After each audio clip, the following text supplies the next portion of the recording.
Hello folks, thank you for joining me for this quick review of Horrified Greek Monsters. Now, there's kind of two ways to go with this. You've played Horrified before, or you haven't. So let me just start as if you haven't. Horrified is a game, it's a cooperative game for 1 to 5 players. And what you're going to do is you're going to go around the board gathering things. So items are going to appear each round.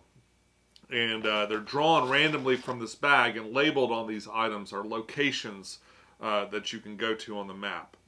So you'll lay that item on the location, and then you may perhaps use that in the future either to deflect attacks from monsters or to fulfill little puzzles that you'll be using to defeat the monsters. So they're very important. You'll go around gathering these items, and sometimes villagers or other folks that you'll meet along the way, either taking them to where they need to go or getting the items to these monsters' lairs to deactivate them and defeat them. Every time a monster gets a hold of you and does damage or gets a hold of one of the villagers, it's going to take this terror marker up 1. You can take about 7 hits.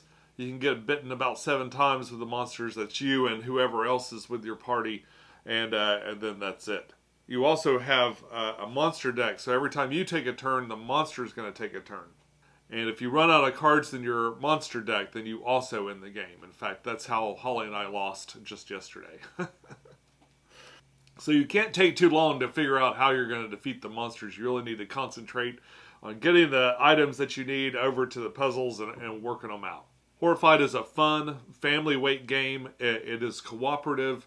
And it's easy to learn. The rule set for it is really simple and straightforward, but but working the puzzles and trying to defeat it isn't always so simple. So it's one of those things where it's easy to learn, but I'm not going to say easy to learn, difficult to master, because I think you can probably figure it out before too long. But it's definitely approachable enough to where you can play with a wide range of ages of players. It's a great family game.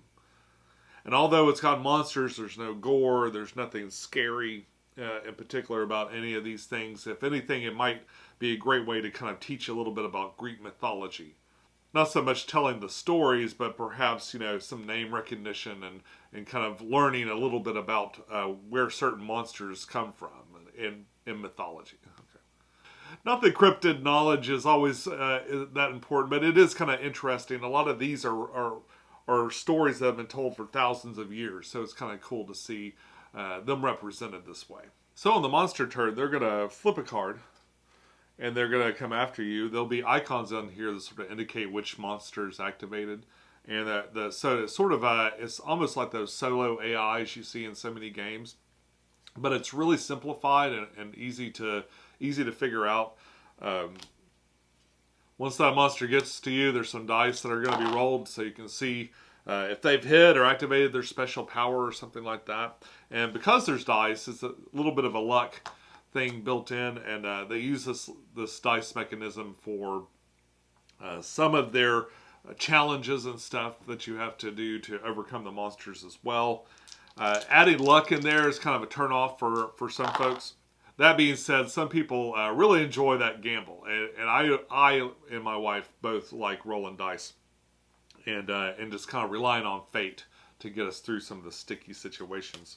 Dice are also a great sort of age range mitigator, so that maturity doesn't the maturity level doesn't matter so much when your fate is resting on a die roll. So if you're 50 or you're 10 and you roll the dice, you kind of have the same. It's sort of a great equalizer, let me put it that way.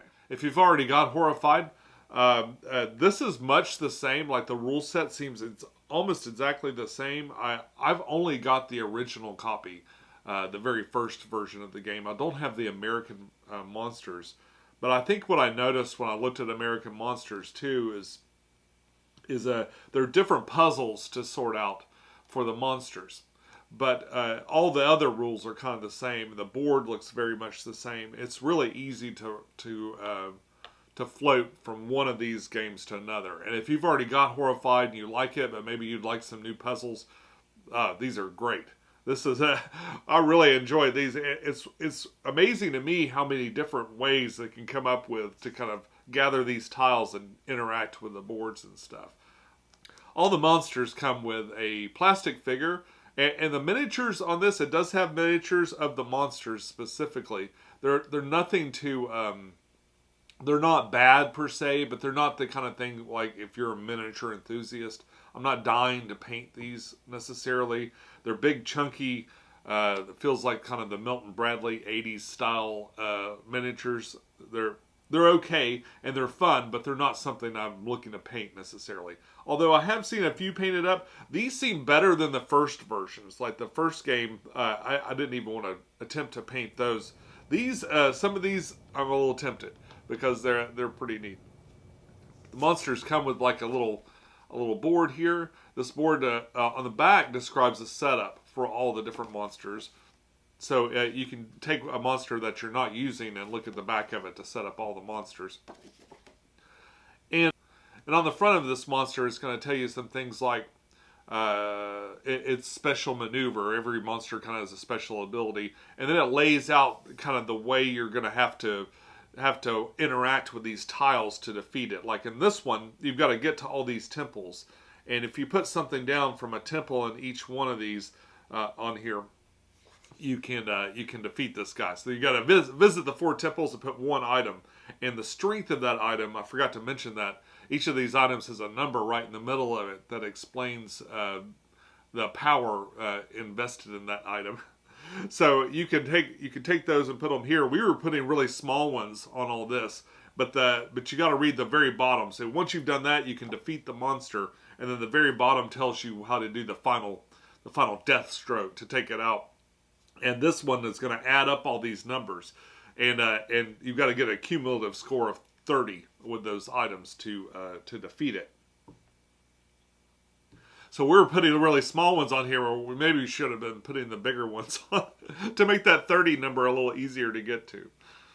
Also, this is the first time I've seen a basilisk depicted in quite this way. It's like kind of a chicken dragon, and maybe that's the way it's supposed to be, but it's kind of interesting. A lot different than the Harry Potter version, that's for sure. We played with Cerberus, the dog that guards hell, and the Minotaur. But it also includes a siren, Medusa, and a chimera. So those are all the different monsters that are in this box. I haven't played the American Monsters box, so I can't really compare it to that. But I can say that this is very comparable to the first Horrified. And I think when you're choosing, if you're going to choose just one, I would just pick one of the kind of monsters that you like. Just pick the version that with a theme that kind of matches what you like the most. I mean, if you want to fight Dracula or Frankenstein or those classic movie monsters, the first one's the way to go. I do think the miniatures are getting better on this version. I'm curious about the second version. But like I said, they're still kind of chunky, plasticky miniatures and not like a Games Workshop type thing. Or even CMON. A great deal of these things are standees. And they're little paper standees. In fact, your character's a little paper standee, and that's kind of interesting that the monsters you're fighting are plastic, but you're paper, and that's probably what keeps the price point for this down so much. The other thing I noticed between the difference between this and the other Horrified is the bag is sort of this kind of plasticky bag, and it's actually really nice. It's a nice little grab bag. It's very appropriately made. For what this is. The other one was a felt bag, kind of a traditional, almost like a dice bag that you would see. And it doesn't sit up like this, so it means it's always kind of flopped over someplace where things can kind of roll out and stuff. So I like the improvement that I see in this bag. It also comes with nice little player aids. There's each individual you play in there comes with a little tile with their own individual ability and stuff like that. That's really easy to learn. You just have that one special thing that's a little bit better, and it's only a little bit better, so it doesn't break the game or anything. What I mean is there's no one of these that's like an obvious choice over the other ones. So it's all kind of situational, marginal ability help. And that's about it. A good game from Ravensburger. Great family weight game from Ravensburger. If you like monsters, check this one out. Till next time, enjoy your games, and I'll see you soon. Bye-bye.